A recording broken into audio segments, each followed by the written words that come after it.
8 बार CDS दिया है और 8 बार एफकेट दिया है। 8 बार? हाँ सर, अभी एक सीडीएस एक एफकेट की इंटरव्यू अभी अगस्त में एक होगी मतलब। अच्छा, और कितना एग्ज़ाम दे चुके हैं टोटल आप अभी? ये 23rd था सर। 23rd exam? हाँ और मतलब कि 23rd एग्ज़ाम में सिलेक्शन हुआ आपका? हाँ सर, इसके मतलब पहले एग्ज़ाम मतलब सब रिजेक्ट हो रहा था? मतलब कि तो मैं अभी शादी-उदी का प्लान हो गया है क्या? अरे वो तो घर वाले मजाक कर रहे थे, लेकिन अभी नहीं, अभी तो ट्रेनिंग है, ज्वाइनिंग। जोहार हज़ारीबाग, मैं फैज़ अनवर, आप देख रहे हैं जोहार हज़ारीबाग। मेरे साथ कोडरमा के अक्षत जी हैं जिन्होंने यूपीएससी सीएपीएफ में 315 रैंक लाया है ना। हाँ हाँ हाँ सर। 315 रैंक लाया है और पूरे हज़ारीबाग, पूरे झारखंड में एक मिसाल कायम किया है। बहुत कम लोग हैं जो ये एग्ज़ाम निकालते हैं।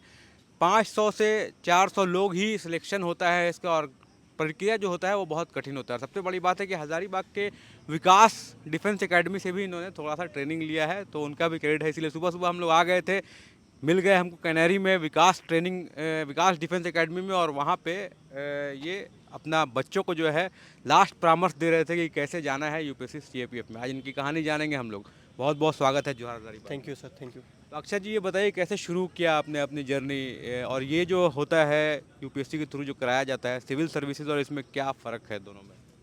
सर मैं सबसे पहले बताता हूँ अपनी जर्नी मैंने कैसे स्टार्ट की है। तो मैं क्लास 6 में एडमिशन लिया था सैनिक स्कूल तिलैया में 2012 में। अच्छा, फिर तो मैं उसके पहले आपका घर कहाँ पे मतलब हुआ? सर मेरा घर है ये पत्थलगड्डा है, जो हाँ। कि चंदवारा ब्लॉक के अंदर आता है, कोडरमा डिस्ट्रिक्ट में। हाँ। और ये उरमा मोड़ के बगल में है। अच्छा। और मेरे पापा श्री रामदेव यादव, हम्म। जो कि फार्मिंग प्रोफेशन है। और हमारा एक स्कूल अभी वो इंफ्रास्ट्रक्चर दिए हैं दिल्ली इंटरनेशनल पब्लिक स्कूल का। अच्छा। तो वहाँ से मतलब पापा का सपना था कि वो डीवीसी जो स्कूल है वहाँ पर तो वो पढ़ते थे। उनका सपना था कि उनका बेटा या जो बेटी हो वो सैनिक स्कूल में पढ़े। अच्छा। तो पापा के इसमें बहुत बड़ा कंट्रीब्यूशन है कि सर लोग होते हैं ना कि थोड़ा यूथ थोड़ा सा मिसलीड हो सकते हैं कुछ हाँ। भी गलत संगत या फिर अल्कोहल वगैरह ये सब के लिए। तो सबसे बड़े इंस्पिरेशन मेरे पापा थे कि वो ये सब कुछ नहीं करते। तो मेरा वो बहुत इंस्पायर करते हैं उस चीज़ को लेकर के। सैनिक स्कूल में क्या हुआ, एग्ज़ाम हुआ था आपका? तो सर क्लास 5th में जब मैं था तो सैनिक स्कूल का एंट्रेंस एग्ज़ाम हुआ था उसमें जनवरी में। तो एंट्रेंस एग्ज़ाम क्वालिफाई करने के बाद फिर उनका मेडिकल होता है, नामकुम में मिलिट्री हॉस्पिटल है वहाँ पर मेडिकल हुआ था। फिर वहाँ पे इंटरव्यू भी होता है जो कि प्रिंसिपल खुद आकर लिए थे। अच्छा। उसके बाद मेरिट लिस्ट आता है उनका जिसका सेम जॉब या किसी भी जॉब का होता है उसी तरह वहाँ ऐसा हुआ था। तो फिर एडमिशन हुआ हमारा सैनिक स्कूल में। और फिर क्लास 6 में एडमिशन होने के बाद 7 साल मैंने वहाँ से स्कूलिंग किया। तो जब 6 के बाद वहाँ पे गए तो घर आते थे कि नहीं, मतलब क्या वहाँ बोर्डिंग था, क्या था? वो बोर्डिंग स्कूल है सर, बोर्डिंग कम्प्लीटली। था? हाँ मतलब कम्प्लीटली। घर एकदम बगल में था और बोर्डिंग में आप रहते हाँ थे, कैसा लगता था उस टाइम? मतलब कि लगता था कि बस बगल में भी घर है लेकिन जा नहीं सकते ऐसे। अच्छा। तो ऐसे छुट्टी होती थी समर वैकेशन या ऑटम वैकेशन तो जाते थे, या फिर कभी भी कोई ज़रूरत पड़ जाए ऐसा कुछ वैकेशन लेना हो छुट्टी लेना हो तो हम जा सकते थे ऐसे परमिशन नॉर्मल लेकर डे के। में घर नहीं जाना, नहीं नॉर्मल अंदर डे ही में रहना है। हाँ अंदर ही रहना है सर। फिर क्या हुआ, सैनिक स्कूल से 10-12 करने के बाद कहाँ गए फिर? तो सर 12th मैंने सैनिक स्कूल से किया। उसके बाद हम दो दोस्त थे, तीन दोस्त थे। मैं था, एक ज्ञानेंद्र है हाँ। और सौरभ। तो सौरभ अभी ईपीएफओ में है। वो जीएसटी इंस्पेक्टर से पहले बना था लेकिन वो रिजाइन करके अभी ईपीएफओ में है वो। अच्छा। तो हम तीनों दोस्त गए दिल्ली यूनिवर्सिटी, वहाँ एडमिशन लिया। और मेरी थोड़ी परसेंटेज से थोड़ी कम थी, 76% था। तो मुझे इवनिंग कॉलेज में एडमिशन मिला था। उन लोगों को रामजस कॉलेज और देशबंधु कॉलेज मिला था। तो कौन सा सब्जेक्ट लिया आपने ग्रेजुएशन में? मेरा सर पॉलिटिकल साइंस ऑनर्स था अच्छा। ग्रेजुएशन में। अच्छा। और हम तीनों फिर वहीं पे सेकेंड ईयर से जब कोविड आ गया था तो पॉलिटिकल साइंस क्यों लिया, क्या यूपीएससी का आईएएस बनने का प्लान था ऐसा? सर मेरा ऐसा दिल्ली जाने का वही प्लान था कि मैं वहाँ से सीडीएस का प्रिपरेशन करूँगा, डिफेंस फोर्सेस का। अच्छा। और अपना ये एफकेट का करूँगा, एयरफोर्स में जो होता है। लेकिन पॉलिटिकल साइंस लेने का ये था कि बहुत सारे क्वेश्चन जो थे पॉलिटी में आते हैं, पॉलिटी से आते हैं। या फिर अगर मैं फ्यूचर में सीएपीएफ करूँ तो उसमें जो डिस्क्रिप्टिव पेपर होता है उसमें वो चीज़ अगर हम इंटरनेशनल रिलेशन आईआर वगैरह का थोड़ा अच्छा नॉलेज रखते हैं तो वो बहुत हेल्प करता है सर। तो इसलिए लेने का उद्देश्य यही था कि मैं अगर लेता हूँ पॉलिटिकल साइंस तो वो हेल्प करे आगे जाकर के। 3 साल क्या किया ग्रेजुएशन के टाइम में, क्या तैयारी, क्या क्या किया वहाँ पे? तो सर जैसे कि सेकेंड ईयर से मैंने तैयारी स्टार्ट की। जैसे कि जब कोविड आ गया था तो मैं घर आ गया उस समय। तो लॉकडाउन में जैसे हम लोग तीनों दोस्त ऑनलाइन अपना कनेक्ट होते थे और एफकेट या सीडीएस का प्रिपरेशन करते थे। अच्छा। तो 2021 में हमने पहली बार एफकेट और सीडीएस निकाली फर्स्ट अटेम्प्ट में ही। अच्छा, हाँ मतलब क्या उसका एग्ज़ाम निकाल लिया? हाँ उसका एग्ज़ाम निकाला था। उसके बाद हमारा इंटरव्यू होता है। तो इंटरव्यू मेरा था ये वाराणसी था अच्छा। इंटरव्यू, लेकिन मेरा हो नहीं पाया सर उसमें, अच्छा। और उन लोगों के साथ हुआ, उन लोगों का भी नहीं हुआ था। तो इसी तरह हमेशा साल में 2 बार एफकेट देते थे, 2 साल में 2 बार सीडीएस देते थे। कितना बार दिया एफकेट और सीडीएस आपने? सर अभी तक मैंने 8 बार सीडीएस दिया है और 8 बार एफकेट दिया है। 8 बार? हाँ सर, अभी एक सीडीएस एक एफकेट की इंटरव्यू अभी अगस्त में एक होगी, मतलब, और सीडीएस की आने वाली है। 8 मतलब 16 बार एग्जाम दे चुके हैं। हाँ 16 बार मतलब सीडीएस एफकेट के, उससे पहले 4 बार एनडीए का दिया था, लेकिन एनडीए एग्ज़ाम नहीं निकला था मेरा। कितना एग्जाम दे चुके हैं टोटल आप अभी? ये 23rd था सर। 23rd exam? हाँ मतलब कि 23rd एग्जाम में सिलेक्शन हुआ आपका? हाँ सर, इसके पहले एग्जाम मतलब सब रिजेक्ट हो रहा था? मतलब कि एग्ज़ाम निकलता था, लेकिन वही जो इंटरव्यू जो था उनका थोड़ा अनसर्टेन होता है इंटरव्यू की। 5 दिन का इंटरव्यू होता है उसमें। अच्छा। मतलब बहुत अच्छे लोग नहीं हो पाते, लेकिन एक मेरा खुद दोस्त है विकास जो मुझे गाइड किया, मतलब समझ सकते हो कि one of the architect who crafted me, वो बोल सकते हैं हम। अच्छा। तो वो खुद 8वीं अटेम्प्ट में गया था। तो एक दोस्त है प्रज्वल नाम है, वो यूपी का है, वो 16वीं बार में रिकमेंड हुआ। अच्छा। तो तो इस कैसे मतलब 23 अटेम्प्ट में निकाला, तो कैसे आप लोग मतलब इतना मोटिवेशन कहाँ से रहता था, या फिर बार बार एग्जाम में जब फेल हो जा रहे थे तो उस टाइम में क्या चल रहा था दिमाग में? सर सबसे पहले जैसे अगर कभी भी एसएसबी में कॉन्फ्रेंस आउट हुए या फिर अपना स्क्रीन आउट हुए, तो सबसे बड़ा चीज़ था सर हमारे पास एग्जाम्पल था। अच्छा। कि लोग देखते थे वहाँ आते थे 22वीं बार आ रहे हैं, और वो वहाँ से रिकमेंड होकर जाते थे, सबसे बड़ा इंस्पिरेशन वो था। अच्छा। और कभी लोगों को प्रॉब्लम आता है कि घर से वो थोड़ा प्रेशर आना, तो मेरे साथ वो कभी फील नहीं हुआ। यहाँ तक कि जितना चिल मैं नहीं दिखता था, पापा हो कि बोले कोई बात नहीं, आज न कल तो होना ही है। तो मैं पापा को बोलता था पापा टाइम लग सकता लेकिन होगा ज़रूर। तो घर वाले भी कभी प्रेशराइज नहीं किए। क्योंकि ये सारे एग्जाम्स का एज लिमिट भी बहुत कम होता है ना, 21 से 25 साल ऐसा होता है। जैसे कि सीडीएस का होता है, आपका 24 साल होता है, हाँ। उसमें पीसी परमानेंट कमीशन का 23 होता है, उसके बाद एक्स्ट्रा आप 2 अटेम्प्ट दे सकते हो शॉर्ट सर्विस कमीशन का।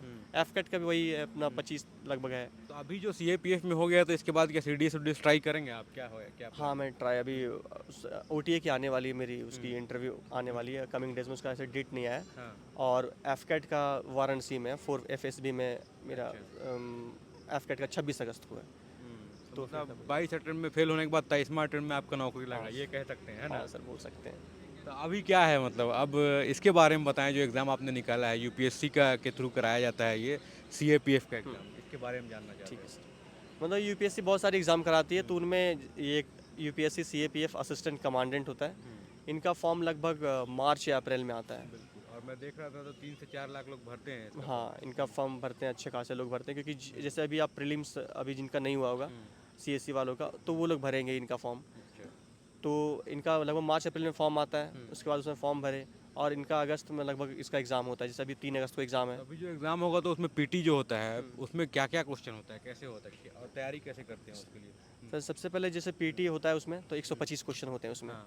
और उसमें सारा आपका सोशल साइंस में से पॉलिटी हो गया, हिस्ट्री हो गया, ज्योग्राफी हो गया, साइंस में आपका बायो केमिस्ट्री फिजिक्स हो गया, फिर इकोनॉमिक्स हो गया, फिर आपका करंट अफेयर अच्छा पोर्शन आता है इसमें, फिर मैथमेटिक्स के क्वेश्चन आते हैं, 1-2 कंप्यूटर के भी आते हैं, 1-2 रीजनिंग के भी आ सकते हैं। अच्छा। तो मतलब जितना भी जीएस आप पढ़ते हो सारा चीज़ में आता है 125 क्वेश्चन में से। और जैसे सीएससी में आपका सीसैट होता है, तो इसमें आपका इसी में डाल देते हैं वो मैथ्स का क्वेश्चन। अच्छा। तो ये पीटी हो गया आपका। तो ये पीटी के बाद फिर कितना टाइम मिलता है आपको मेंस का तैयारी करने का, और मेंस में कैसा क्वेश्चन आता है?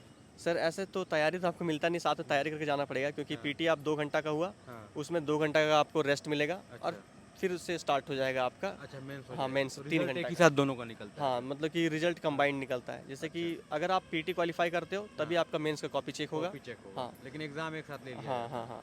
और इसका पेपर 1 का अलग कट ऑफ होता है निकलने का, लेकिन आपका जो रिटर्न निकलने का कंबाइंड कट ऑफ बनता है। वो अभी जैसे कि 182 एंड 184 के अप्रॉक्स अभी इस बार कट ऑफ गया था हम लोग का, पेपर 1 पेपर 2 का। बिल्कुल, तो आपका 315 रैंक आया है टोटल।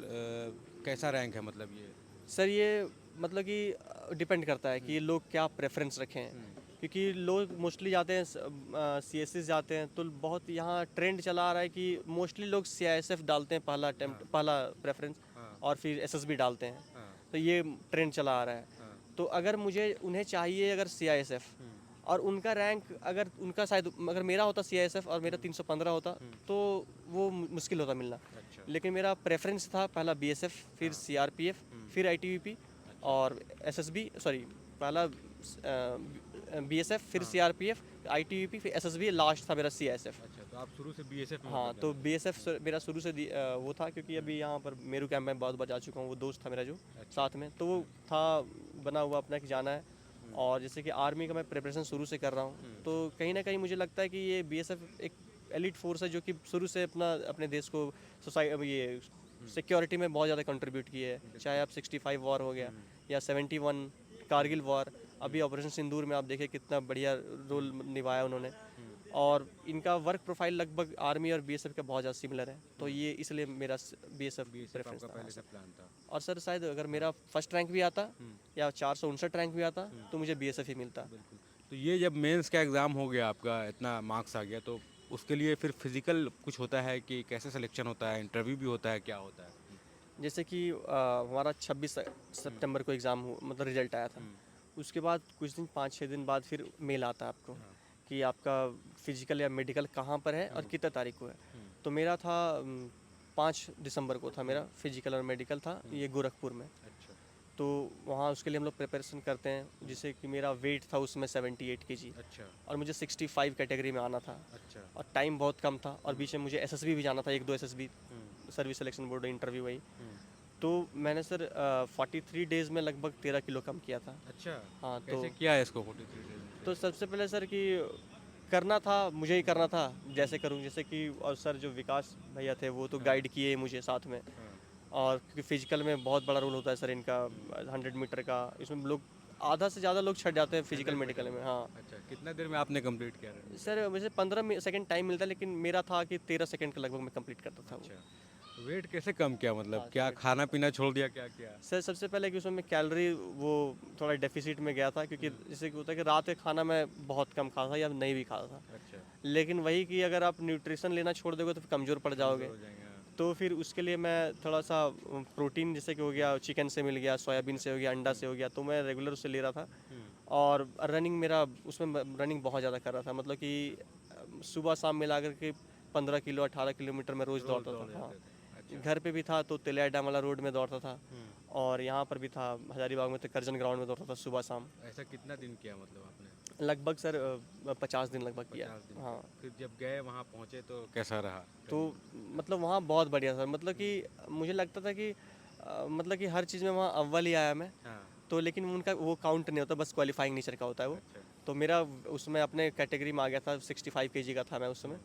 तो वही 100 मीटर पहले हुआ, तो उसमें कुछ लोग 2-3 लोग छट गए थे। और फिर ये आपका लॉन्ग जंप हुआ, उसमें भी 2-3 लोग छटे। अच्छा। और फिर शॉर्ट पुट होता है, उसमें शायद ही कोई छटता है, उसमें लोग छटते हैं जल्दी। और 800 मीटर में फिर 2 लोग को छटे थे वहाँ पे। तो ये फिजिकल का पूरा मतलब रहा, ट्रेनिंग करके हाँ, जाना हाँ। पड़ता है। उसके बाद फिर फिजिकल के बाद क्या होता है? अब जैसे जो जो फिजिकल क्वालिफाई कर गया वहाँ पे, तो अब रुकेंगे वहाँ पर मेडिकल के लिए वो। अच्छा। अगले दिन उन्हें मेडिकल के लिए बुलाया जाएगा, और फिर मेडिकल चेकअप होगा एक दिन भर उनका। और वहाँ से जो क्वालिफाई होंगे उनको घर भेज दिया जाएगा। जो क्वालिफाई नहीं कर पाएंगे, तो वहीं बता दिया जाता है क्वालिफाई हो गया। हाँ वहीं पर दे दिया जाता है, एक पेज रिटन होता है, उस पर क्वालिफाई रहता है, उनको पेपर दे दिया जाता है। ठीक है। और जिनका नहीं होता है, जिनका टेम्पररी रिजेक्शन ऐसा होता है, तो उन्हें एक दिन टाइम लिया जाता है, और वो कल होकर आते हैं। अच्छा। मतलब ऐसा नहीं कि जैसे डिफेंस फोर्सेज में 45 दिन या 44 दिन का ऐसा टाइम मिलता है, तो वैसा वहाँ मिलता नहीं है सर उतना ज़्यादा और टाइम। फिर इंटरव्यू, मेडिकल के बाद इंटरव्यू का कितना टाइम होता है, कब तो सर मिलता है? जैसे कि दिसंबर में मेरा ये फिजिकल मेडिकल ख़त्म हो गया, तो लगभग इसमें 1500 से 14 लोग क्वालिफाई किए अपना इंटरव्यू फेज़ के लिए। अच्छा। तो इंटरव्यू फेज़ आपका, ये इंटरव्यू स्टार्ट हो गया था आपका 5 जून से लेकर के, नो सॉरी 5 मई से 5 जून तक। 5 मई से 5 हाँ, एक महीना पूरा चला। हाँ, हाँ। अच्छा।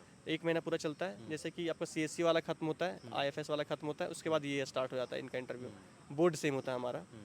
तो वो स्टार्ट हुआ, 1 महीना चला, और फिर 5 को ख़त्म हुआ अपना इंटरव्यू। फिर 13 को इसका रिजल्ट आ गया सर, शाम को 7 बजे। तो ये इंटरव्यू में क्या किस तरह का क्वेश्चन रहता है इसमें? सर सबसे पहले वहाँ पैनल में 4 मेंबर होते हैं, एक आपका प्रेसिडेंट होगा और 3 मेंबर होंगे। तो हमारी मैम थी मिसेस सुधामा चतुर्वेदी, नई प्रेसिडेंट है वो यूपीएससी की, मतलब मतलब प्रेसिडेंट है यूपीएससी के। 5-6 बोर्ड होते हैं वहाँ पे। तो प्रश्न जैसे कि आपको कोई ज़रूरी नहीं है कि वो एकेडमिक से पूछे, कुछ भी पूछ सकते हैं। जिससे हम लोग डिटेल एप्लीकेशन फॉर्म भरते हैं डैफ एग्ज़ाम निकलने के बाद, अपने बैकग्राउंड के बारे में, education background, family background, interest, hobby, sports, achievement, सारा कुछ भरना होता है उसमें। तो वो मोस्टली क्वेश्चन ऐसे बोला जाता है कि वहीं से चलता है, अच्छा, लेकिन ज़रूरी भी नहीं कि वहीं से चले, आप वहीं वो कहीं से भी पूछ सकते हैं। बाहर जैसे से कि भी हाँ, क्वेश्चन हो सकता जैसे है। मैं सैनिक स्कूल से हूँ, हुँ, तो वो पूछ देंगे कि सैनिक स्कूल में अभी क्या चल रहा है, गर्ल्स का एजुकेशन वहाँ पर हो रहा है, तो क्या सही है कि नहीं है। हुँ, मतलब कि थोड़ा मैच्योर लेवल क्वेश्चन, आपका ओपिनियन, बैलेंस्ड ओपिनियन जानना चाहेंगे वो। हुँ, जैसे कि मुझसे पूछा गया सबसे पहले कि फोर्सेस ज्वाइन क्यों करना चाहते हो, अच्छा, और एक रैंडम क्वेश्चन था कि आप देखे कि इतना बार ये एसएसबी गया हुआ है, हुँ, तो देखे कि मतलब बहुत ज़्यादा मतलब कि इंस्पायर्ड है फोर्सेस ज्वाइन करने के लिए, तो वो पूछें कि तुम्हें पता है चैलेंजेस क्या होते हैं रिटायरमेंट के बाद। अच्छा, तो बताया सोसाइटी में कैसे कंट्रीब्यूट करते हैं वो। हुँ, फिर मेरे पापा एग्रीकल्चर प्रोफेशन है, हुँ, तो साथ में फिर दूसरे मेंबर पूछते हैं कि क्या क्या चैलेंजेस हैं एग्रीकल्चर में इंडिया में, हुँ, क्या सॉल्यूशन हो सकता है उसका, गवर्नमेंट क्या कर रही है, हुँ, एमएसपी जो है अभी जो उसके लिए हाँ, जो चल रहा है प्रोटेस्ट, आंदोलन चल वो रहा था। लीगलाइजेशन सही है कि नहीं है। तो वो बैलेंस ओपिनियन जानना होता है उनको, वो जाने। फिर तीसरा मतलब में हर तरह का हाँ क्वेश्चन हाँ, रहता है। फिर वो सिक्योरिटी से पूछते हैं तीसरे मेंबर। फिर चौथे कि बीएसएफ ही क्यों, हुँ, कुछ सिचुएशन रिएक्शन देंगे वो, आपका एसआरटी देंगे कुछ, कि आप यहाँ पर ये कर रहे हो, ऑपरेशन कर रहे हो, वहाँ कुछ ऐसा चैलेंज डालेंगे कि तुम आप बिल्कुल, कैसे रिस्पॉन्ड करोगे वहाँ बिल्कुल। और उसे। तो इसके लिए क्या कोई पर्टिकुलर किताब भी पढ़ा है आपने या फिर क्या करना पड़ता है तैयारी के लिए? सर मैं जैसे कि इंटरव्यू की तैयारी सर मैं बताता हूँ कि हुँ, 2-3 महीने में नहीं किया जा सकता है हाँ, वो, क्योंकि वो एक लॉन्ग टाइम में वो हुँ, इनकलकेट होती है। हुँ, क्योंकि आप दो शॉर्ट टाइम में आप नॉलेज गैदर कर सकते हो, लेकिन आप बोलने का तरीका कैसे बोलना है, हुँ, कैसे बात करना है, हुँ, कैसे एड्रेस करना है, क्योंकि हुँ, वो इंगेजिंग लगना चाहिए, ऐसा नहीं कि क्वेश्चन आंसर वैसा लगे सुनने बिल्कुल, में। हुँ, तो मैं सर दोस्तों के साथ प्रैक्टिस किया था, हुँ, जैसे और भी दोस्त मेरे क्वालिफाई किए थे, जो दोस्त थे सीनियर थे, साथ हुँ, में प्रैक्टिस किया, मिरर प्रैक्टिस किया। और मैं एक 9 दिन का 10 दिन का एक इंटरव्यू गाइडेंस प्रोग्राम लिया था, वो दिल्ली का कोचिंग है, करियर क्वेस्ट है। ये तो इंटरव्यू के लिए हाँ हुआ हाँ और सर। रिटेन के लिए भी कुछ तैयारी किया, कोई किताबें या फिर कोई कोचिंग ऐसा? सर रिटेन के लिए मैं ऐसे कोई फाउंडेशन कोचिंग कभी नहीं लिया रिटेन हुँ, का, क्योंकि सबसे पहला मेरा वो गाइडेंस था, दोस्तों गाइडेंस था, विकास जो बताया आपको। हुँ, और मैं सबको बोलूँगा कि आप एनसीईआरटी को एकदम ब्लाइंडली नहीं, एकदम बहुत अच्छे से फॉलो करो। एनसीईआरटी मतलब मैं 2020-21 से पढ़ रहा हूँ, हुँ, तो लगभग 30 बार लगभग ज़रूर पढ़ गया होगा 4 साल में। तो एनसीईआरटी सबसे इंपॉर्टेंट है, तो सेल्फ स्टडी मेरा सबसे बड़ा चीज़ था कि 80% सेल्फ स्टडी था। बिल्कुल, और कुछ जैसे प्रॉब्लम हुआ, डाउट हुआ, तो वो ऑनलाइन देखा। हुँ, जैसे इकोनॉमिक्स क्लास में देखा था, एक आदित्य कालिया सर है विजन आईएएस में, हुँ, उनका देखा था इकोनॉमिक्स क्लास। और जैसे मैथ्स क्लास में सबको पता होगा कैरियर के राकेश यादव सर, तो हुँ, वो 20-21 में किया था, उनका मैथ्स क्लास किया हुँ, था। तो वो सारी चीज़ें आप ये भी नहीं बोल सकते हैं कि आप ऑनलाइन ही किए, ऑफलाइन किए, मतलब कि जहाँ से आपको अच्छा लगे वहाँ से ले लें आप। बिल्कुल, मतलब सब कुछ हाँ पढ़ना है, हाँ टफ़ है, एग्ज़ाम टफ़ होता है। हाँ, थोड़ा एग्ज़ाम टफ होता है 3 क्योंकि लाख लोग देते हैं तो कुछ ना कुछ अब जैसे मैं बताता हूँ, मेरे हाँ, मेरे जितने बैच हैं, मतलब कि बहुत ब्रिलियंट स्टूडेंट हैं, हुँ, लेकिन वही पेपर 2 उनका प्रैक्टिस नहीं था, तो नहीं हुआ। मेरे अच्छा, साथ खुद अभी 5-6 दोस्त थे, तो 2 ही का हम लोग फाइनल मेरिट में, 3-4 तो मेरिट आउट हो गए। हुँ, तो फिर उन टफ तो बोलना ही पड़ेगा सर। बिल्कुल, तो यूपीएससी जितने भी एग्ज़ाम लेती है वो बिल्कुल टफ़ होता ही है और सीट बहुत कम होता है। तो कोडरमा के जो अक्षत हैं पथलगड्डा गांव से रहते हैं और बहुत अच्छा स्कोर किया है और 22 बार समझिए कि रिजेक्ट होने के बाद 23वां बार इनका सिलेक्शन हुआ है तो बहुत गर्व की बात है और ये होता है कि शॉर्ट ड्यूरेशन में बहुत सारे एग्ज़ाम इन्होंने दिए लेकिन उसके बाद भी हिम्मत नहीं हारी और लगे रहे उसका यही नतीजा है कि आज सीएपीएफ में असिस्टेंट कमांडेंट ये बन के जा रहे हैं और आगे भी इनका जो महत्वाकांक्षा है वो और अच्छा करने का है तो उम्मीद है साथ साथ ये तैयारी भी करते रहेंगे। अभी 2-3 महीना क्या करेंगे घर में? अभी सर 2-3 महीने तो मैं अभी शादी-उदी का प्लान हो गया है क्या? अरे वो तो घर वाले मजाक कर रहे थे, लेकिन अभी नहीं। अभी तो ट्रेनिंग है, हाँ, जॉइनिंग है, उसके बाद कमीशन लूँगा, उसके हाँ। बाद फिर देखूँगा, उसके सोचूँगा बाद ही ऐसे। वहीं हाँ, कोई लड़की मिल जाएगी तो जॉइन मतलब है कोई ना? ज़रूरी नहीं है, थोड़ा फ्लेक्सिबल रहना है, मतलब हाँ, ऐसा नहीं, रिजिड भी नहीं रहना कि वहीं मिलेगी, या फिर जो अच्छा आदमी हाँ, इंसान कभी मिल जाए तो वो सही रहेगा, मतलब वैसा अभी ऐसा कोई प्लान नहीं है ऐसा कोई आपका? प्लान नहीं है अभी। बिल्कुल, तो नौकरी लग गई है, अभी शादी का कोई प्लान नहीं है इनका। लेकिन 2-3 महीना अभी घर में लगता है कि आराम करेंगे। तो कोडरमा से हज़ारीबाग आए हुए थे तो हम लोगों को मिल गए यहाँ पे और बात करके बहुत अच्छा लगा। जो लोग भी तैयारी करना चाहते हैं इनसे डायरेक्ट जुड़ सकते हैं। इनका कॉन्टैक्ट नंबर अगर आप चाहेंगे तो कमेंट कर सकते हैं, हम कमेंट में इनका नंबर दे देंगे, आप इनसे बात कर सकते हैं। जो भी इंटरेस्टेड हैं यूपीएससी, सीएपीएफ का एग्ज़ाम देने में और इस तरह का एग्ज़ाम कैसे तैयारी करें, क्या प्रक्रिया होती है, ये सब कुछ आप इनसे जान सकते हैं। नहीं तो विकास डिफेंस एकेडमी है जहाँ से इन्होंने तैयारी किया है, हज़ारीबाग के विकास है, उनसे भी आप जुड़ सकते हैं। बहुत बहुत धन्यवाद। मैं फैज़ अनवर, जोहार हज़ारीबाग। बहुत बहुत धन्यवाद। और सर मैं एक स्पेशल मेंशन करना हाँ चाहूँगा कि मनोहर भैया को आप शायद पहचानते होंगे, हाँ वो हाँ गाने। हाँ, मनोहर जी हाँ, हाँ। तो वो उनका भी मेरे जर्नी में बहुत बड़ा रोल रहा है, क्योंकि अच्छा, कि अक्षत पवन ये करो, मतलब पवन घर में नाम है मेरा, हाँ हाँ, कि इन इसका फॉर्म आया, ये डाल कर देखो, अच्छा, पीजी कर लो। मतलब वो हमेशा कंसर्न रहे उस चीज़ को लेकर के। और विकास भैया तो पता है, ये भी बहुत इंपॉर्टेंट रोल, क्योंकि फिजिकल में सर होता है ना, जैसे मैं स्पोर्ट्स पर्सन रहा हूँ, लेकिन 5-6 साल गैप हो जाने के बाद थोड़ा दिक्कत आता है, थोड़ा उस उतना जल्दी कैचअप करने में। तो भैया इसे बताया 100 मीटर में बताया कि बहुत थोड़ा सा वो छटते लोग, तो उसमें बहुत हेल्प किए वो। शॉर्ट पुट में भी इन्होंने हेल्प किया।